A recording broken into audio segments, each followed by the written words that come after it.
안녕하세요. 책 읽어주는 남자 채널 북스입니다.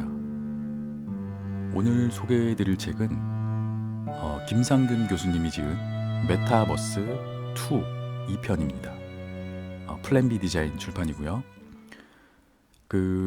메타버스의 시대가 오고 있다라는 거는 이제는 누구도 부인할 수 없는 현상인 것 같고요. 이미 꽤 깊숙이 우리 생활에 들어와 있는 것 같기도 합니다. 그런 의미이기도 하고 또 개인적으로 관심도 굉장히 높은 분야라서 가능하면 메타버스와 관련된 책들은 전부 읽어보려고 노력하는 편이에요. 워낙에 많더라고요. 근데 요즘에는 메타버스 관련 서적이 하도 많아가지고 막 다 따라가면서 읽기가 조금 벅찰 지경인데, 한데 또 이런 현상이 어떻게 보면 이 메타버스의 시대가 가까이 오고 있다라는 그 반증이 될지도 모르겠다라는 생각도 듭니다. 작년 초에 김상균 교수님이 지은 메타버스라는 책을 읽고 저는 개인적으로 그 메타버스라는 개념을 전체적인 걸 정리하는데 크게 도움을 받았었어요. 정리가 아주 깔끔하게 잘 돼 있던 책이라 가지고 작년 한 6월쯤 제가 읽었던 것 같은데, 예. 그러고 나서 이 책은 지금 오늘 소개드리는 메타버스 2는 그 김상균 교수님의 메타버스의 후속작이라고 볼 수 있을 것 같고요.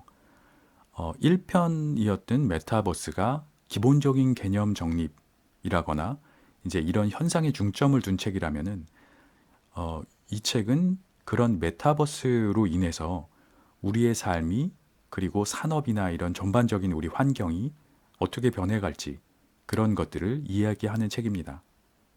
그래서 이 책의 부제는 10년 후 미래를 먼저 보다 이렇게 쓰여져 있기도 하고요. 책의 머릿말에서 김상균 그 저자가 김상균 교수님이 언급한 내용인데, 메타버스다라고 하면 기본적으로 기대와 두려움 이 두 가지 정서가 있는 것 같다. 사실 굉장히 신기하고 재밌는 세상이 될 것 같다라는 기대도 있는 반면에 뭐가 도대체 어떻게 바뀌는 거지? 이런 두려움도 있는 것 같다. 이제 이런 이야기를 하고 있고요. 사실은 두려움이 좀 큰 것 같다라고 얘기를 하면서 사실은 우리에게 기대보다는 두려움이 조금 더 정신 차리고 빨리 움직이게 하는 동력이 되기는 한다. 이런 얘기도 하는 것 같습니다. 어찌됐건 우리가 따라가야 할 현상이고요. 우리한테 현실적으로 오고 있는 시대가 메타버스의 시대가 아닌가 생각이 됩니다. 이 책은 크게는 세 개의 파트로 나눠져 있는데, 첫 번째 파트에서는 10년 후로 가는 길이라고 되어 있고, 여기에는 전체적인 배경이나 이론 설명, 이런 현황 설명에 가까운 전반적인 얘기를 조금 하고 있고요. 파트 2, 두 번째 부분에서는 우리의 삶이 이렇게 바뀐다. 이제 실제로 메타버스로 인해서 우리 생활이, 우리의 삶이 어떻게 바뀔지 그런 모습들을 예측을 하고 있습니다. 마지막으로 파트 3에서는 10년 후 산업은 이렇게 바뀐다 라고 해서 15개 산업 영역을 키워드로 정해가지고 각 영역별로 산업 생태계는 이렇게 바뀔 거야 라는 것들을 예측을 해보고 있습니다. 한동안 미래학 서적이라는 게 굉장히 유행을 했던 것 같아요. 요즘에도 물론 굉장히 유행은 여전히 하고 있는데, 한 10년 후, 20년 후 미래 예측하는 이런 미래학 서적들이 참 많은 것 같은데, 제 개인적인 생각으로는 요즘에는 조금 줄어든 것 같아요. 그런 종류의 미래학 서적들이. 근데 왜 그럴까라고 생각을 해보면 10년이나 20년 후의 미래를 예측하는 게 너무 힘들어진 게 아닌가 이런 생각도 들더라고요.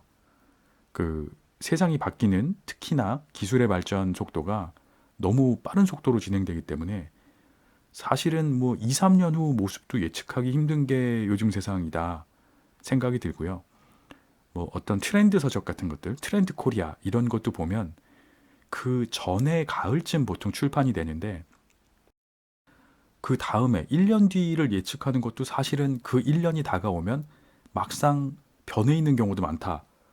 그만큼 1, 2년 후를 예측하기 힘들 정도로 세상이 빠르게 변하고 있다. 이런 생각이 좀 들기는 합니다. 저는 이 메타버스 2라는 책에서 몇 가지 조금 인상적인 포인트들이 몇 개 있었는데, 개인적으로 다른 메타버스 관련 서적에서는 크게 강조하지 않았던 부분이었던 것 같아서 좀 공유를 드리자면, 그 제일 인상적이었던 부분은 앞으로 5년, 10년 뒤에 스마트폰을 사람들이 지금처럼 쓰게 될까? 뭔가 다른 기기가, 다른 매체가 스마트폰을 대체하게 될 텐데 그게 뭘까라고 이야기하는 부분이 있는데 이 책에서는 AR 글라스라고 이야기를 하고 있습니다. 그 저도 사실은 개인적으로 일하는 분야가 전자시장이고요. 그리고 전자기기에 관심도 많은 편이라 가지고 그럼에도 불구하고 이 AR 글라스가 스마트폰과 같은 그 대중적인 보급과 파급력을 가지게 될 거다라고는 사실 생각해 본 적이 없었던 것 같기는 해요. 근데 이 책의 저자인 김상균 교수님은 조만간 머지않은 미래에 AR 글라스가 지금의 스마트폰과 같이 아주 대중적이고 가장 자주 사용되는 전자기기가 될 거고 거기에 VR 가상현실 기기랑 스마트폰이 보조 장치가 될 거다. 이렇게 이야기를 하고 있습니다.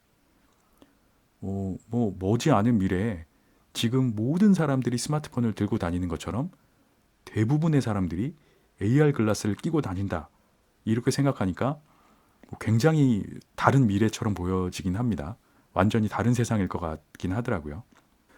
그 AR 글래스가 뭔지 혹시 개념이 없으신 분들도 있으실 것 같아서 VR이라고 그러면 가상현실이잖아요. 그거는 그 머리하고 눈 앞을 완전히 덮어 쓰는 이런 장치를 뒤집어 쓰고 완전히 현실에서는 분리되는 아주 가상의 세계로 훅 들어가는 이런 게 VR 기기라면 AR 글라스는 그 현실이 다 보입니다. 앞에 글라스니까요. 투명한 그 안경을 쓰고 있는 거니까.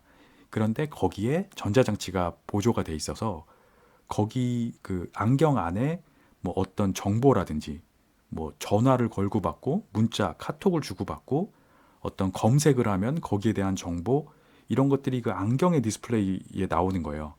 그러니까 그 안경을 통해서 현실 세상도 바라보면서 스마트폰으로 검색한 것 같은 그런 것들도 거기 위에 겹쳐져서 나오는 거죠. 그래서 AR을 증강현실, 현실은 현실인데 그거를 조금 더 강화한, 조금 보충해주는 그런 증강현실을 AR이라고 부르고 그게 작동하는 장치가 AR 글라스인 거죠.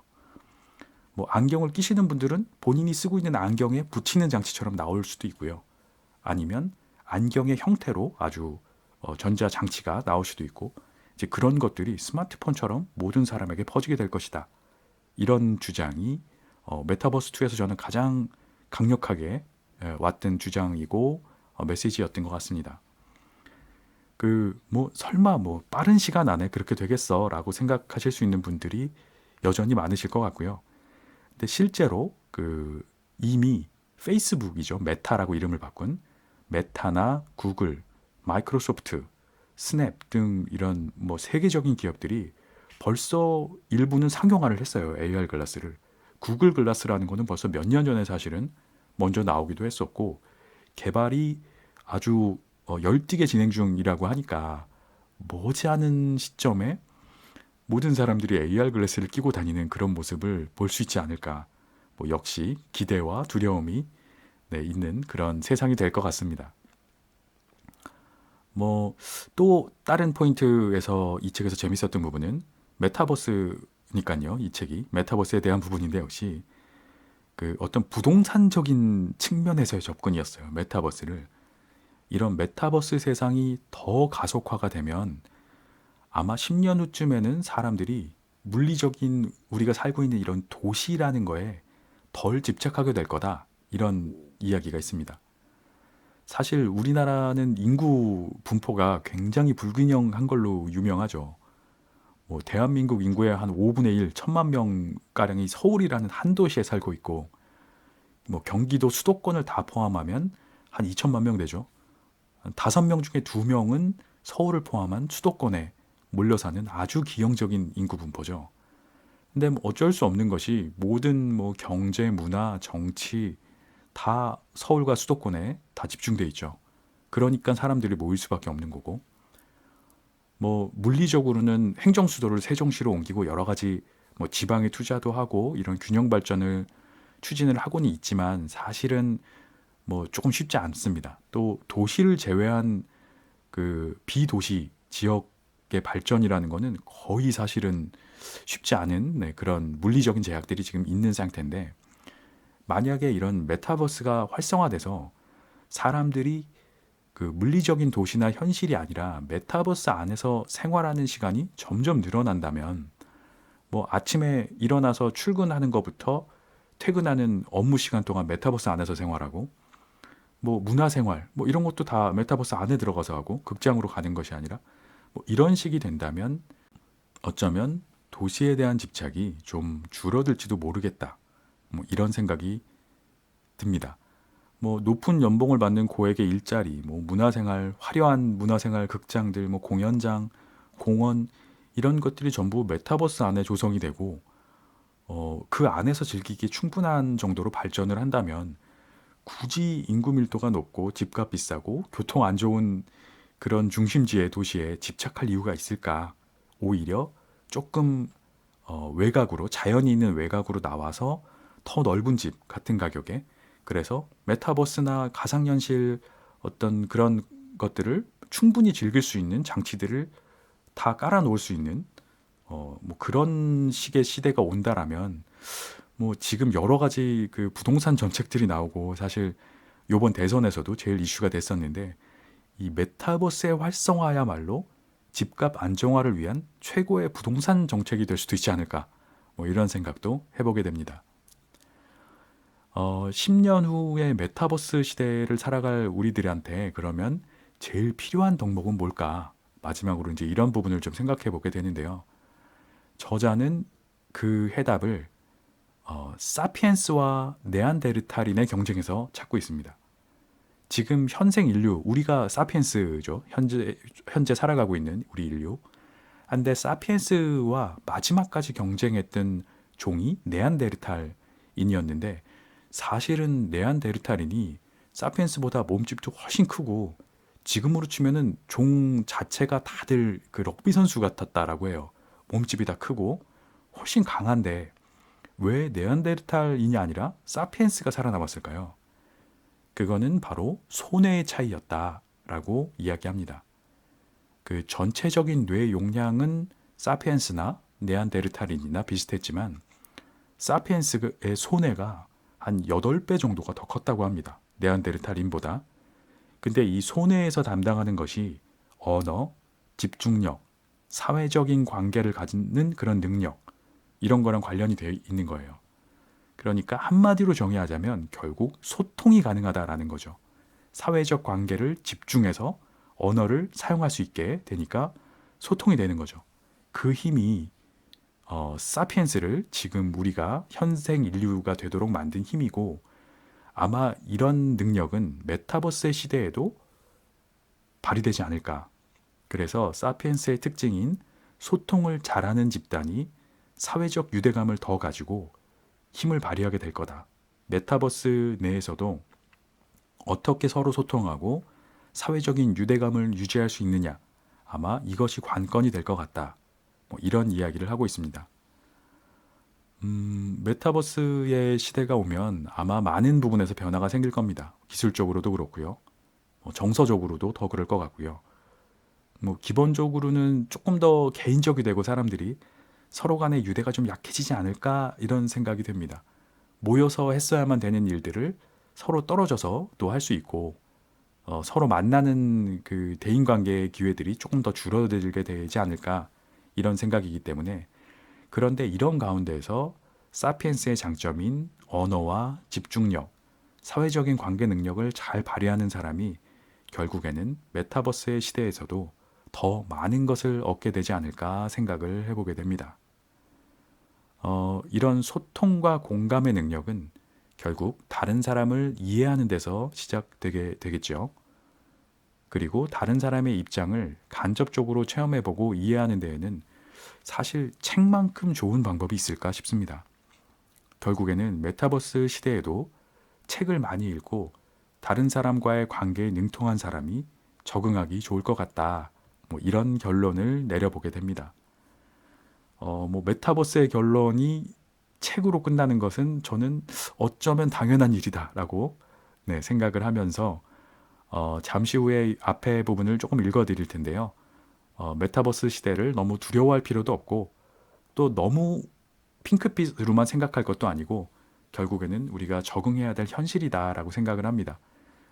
다가오는 메타버스 시대에 더 많은 책을 읽고 소통 능력이 있으신 분들이 더 적응할 수 있고 더 많은 것을 얻는 세상이라고 하니까요. 네, 책들을 많이 읽으실 수 있기를 네, 추천드립니다. 메타버스 2 10년 후 미래를 먼저 보다. 김상균 지음 플랜 B 디자인 프롤로그 300개 기업과 100만 명의 독자들이 던진 질문들. 전작 메타버스를 발표한 후 2021년 한 해 동안 300개가 넘는 국내외 기업과 기관을 만났습니다. 금융, 유통, 교육, 방송, 전자, 식음료, 패션, 광고, 코스메틱, 의료, 자동차, 통신, 정유, 철강, 게임, 농업, 관광, 인터넷 사업자, 언론, 공공 서비스 등 참으로 다양한 분야의 경영자와 실무자를 만났습니다. 규모, 업종, 산업 내 포지션 등 각자의 입장은 달랐으나 300개 조직이 공통으로 던지는 몇 개의 질문이 있었습니다. 300개 조직이 던진 질문은 크게 세 덩어리로 나누어집니다. 첫째, 메타버스의 장기적 방향성을 잃지 못하는 데서 기인한 두려움이 보이는 질문들입니다. 메타버스는 일시적 유행일까요? 메타버스 다음에는 어떤 패러다임이 올까요?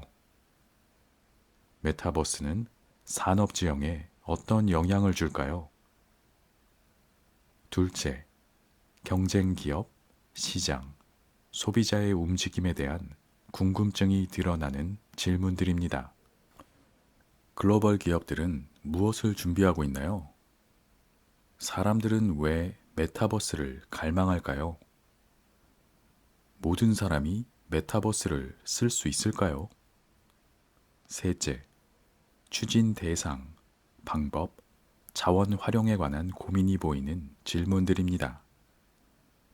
우리 조직은 당장 무엇을 해야 할까요? 우리 조직에서 누가 나서서 메타버스를 추진하는 게 좋을까요? 오프라인 공간과 인프라의 중요성은 점점 더 감소하나요? 종이책, 전자책, 오디오북 등으로 메타버스를 접한 독자가 100만 명을 넘었습니다. 그들이 다양한 경로로 제게 보내온 질문은 대략 이렇습니다. 메타버스는 우리 삶을 어떻게 바꿔놓을까요? 메타버스가 보편화되면 국가 체계에 어떤 영향이 미치나요? 문명의 전환기 같은데 나와 우리 가족은 무엇을 준비해야 할까요? 먼저 세상을 떠난 내 아이, 언젠가 메타버스에서 다시 만날 수 있을까요? 영화 매트릭스 같은 메타버스가 구현된다면 인류는 그 속으로 들어갈까요?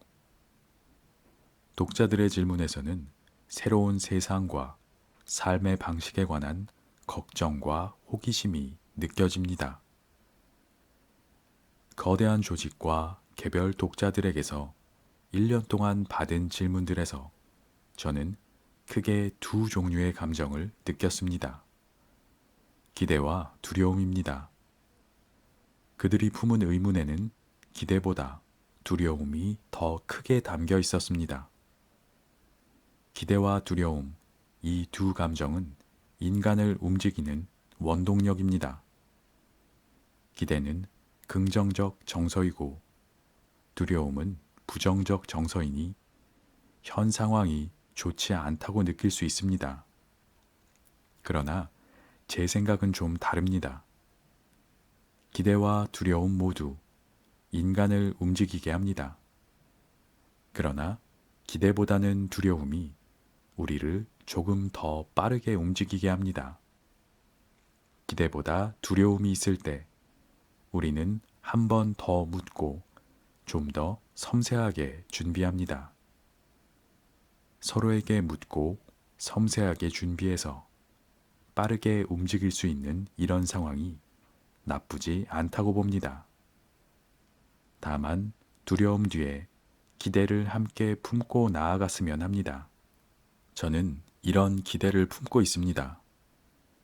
세계 시가총액 10위권 기업 목록에 여러 개의 한국 기업이 들어가기를. 한국 인구는 5천만 명이지만 우리가 만든 메타버스에서 수십억 명의 세계인이 함께 어울리기를, 세계 문화의 중심에 한국이 자리 잡기를 기대합니다. 우리 모두 메타버스를 통해 이런 기대를 현실에서 함께 이루었으면 합니다. 그런 기대를 담아 이 책을 세상에 내놓습니다.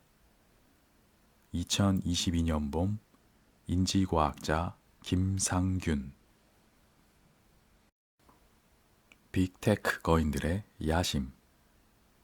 거인의 어깨 위에 서 있는 난쟁이는 거인보다 더 멀리 볼 수 있다. 제이지. 빅테크 기업들의 움직임은 이미 필자의 전작인 메타버스와 메타버스 새로운 기회에서 소개한 바 있고 많은 메타버스 관련 서적에서도 다루었습니다. 그래서 이 책에서는 빅테크 기업들의 현황과 계획을 세세히 다루지 않습니다. 특히 메타버스 플랫폼을 뒤에서 운영하는 데 필요한 클라우드 서비스 관련 내용은 다루지 않았습니다. 다만 파트 2, 3에서 그리는 미래가 얼마나 빨리 혹은 얼마나 선명하게 다가올지 가늠하는 데 도움을 드리기 위해 몇몇 기업의 굵직한 움직임만 정리합니다. 여기에 정리한 내용은 외신과 산업계에서 들려온 다양한 소식을 바탕으로 했습니다.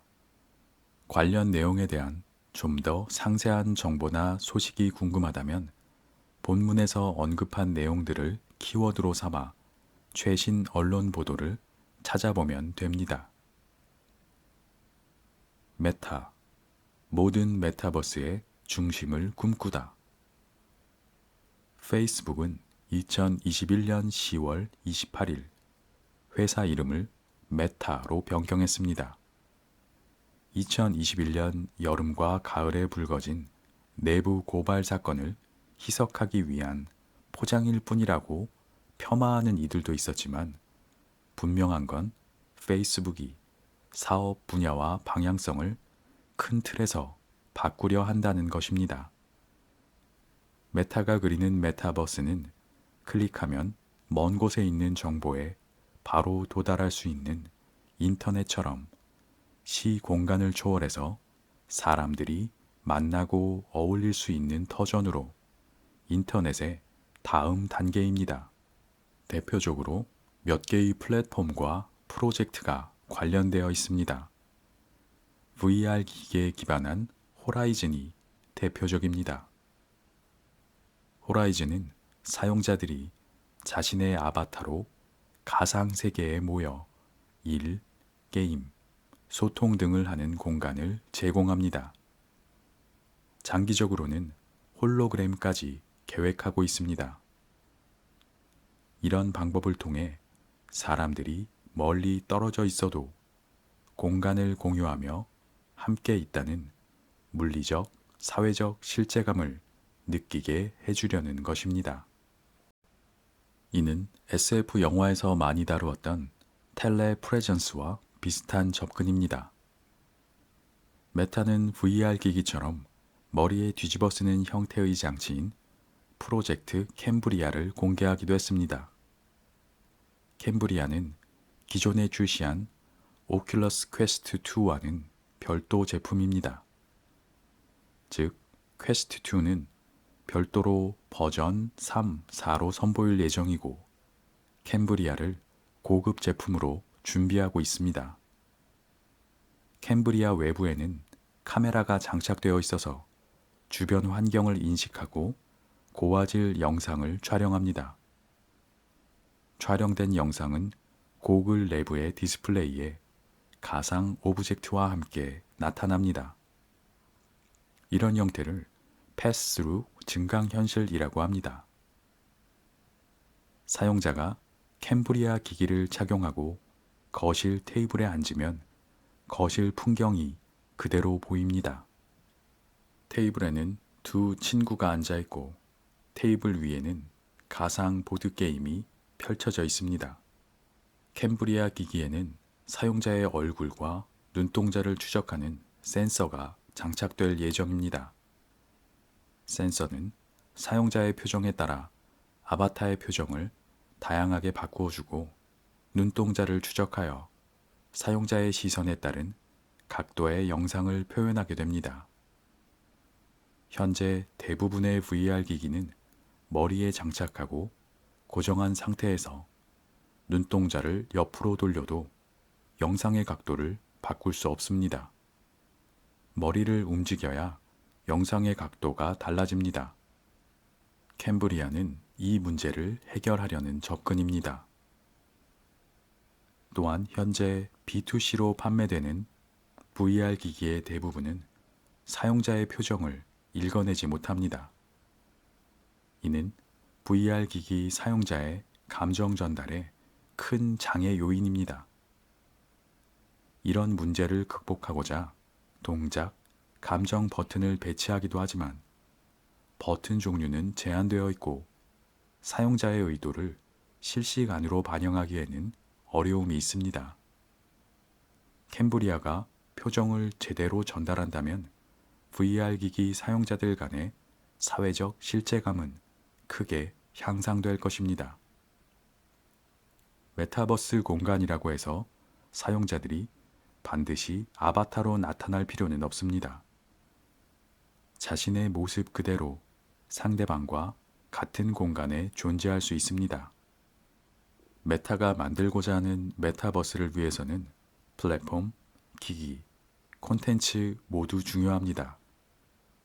메타는 사용자들이 소비하는 콘텐츠를 기업에서 직접 제공하는 방식보다 사용자들을 크리에이터로 유입하는 전략을 세우고 있습니다.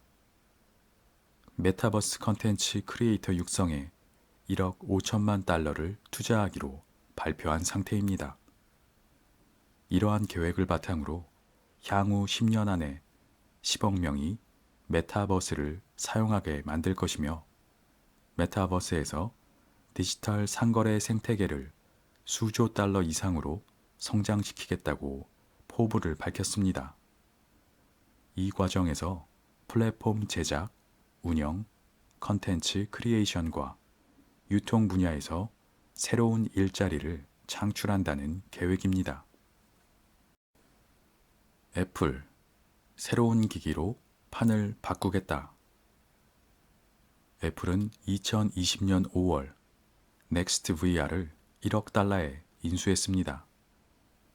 이를 바탕으로 2022년에 VR, AR 겸용 기기를 출시할 계획입니다. 당초 2022년 상반기가 출시 시점으로 거론되었으나 지금은 2022년 4분기로 전망되고 있습니다. 애플은 이와 별도로 2023년에 스마트 클래스를 출시할 예정입니다. 애플의 VR, AR 겸용 기기는 아이폰과 연결되어 작동됩니다. 해상도 3000 ppi의 고해상도 마이크로 OLED 디스플레이, 15개의 카메라 모듈, 눈동자 추적 장치 등이 장착될 예정입니다. 기기에 들어갈 반도체 칩 설계는 마무리된 것으로 전해지고 있습니다.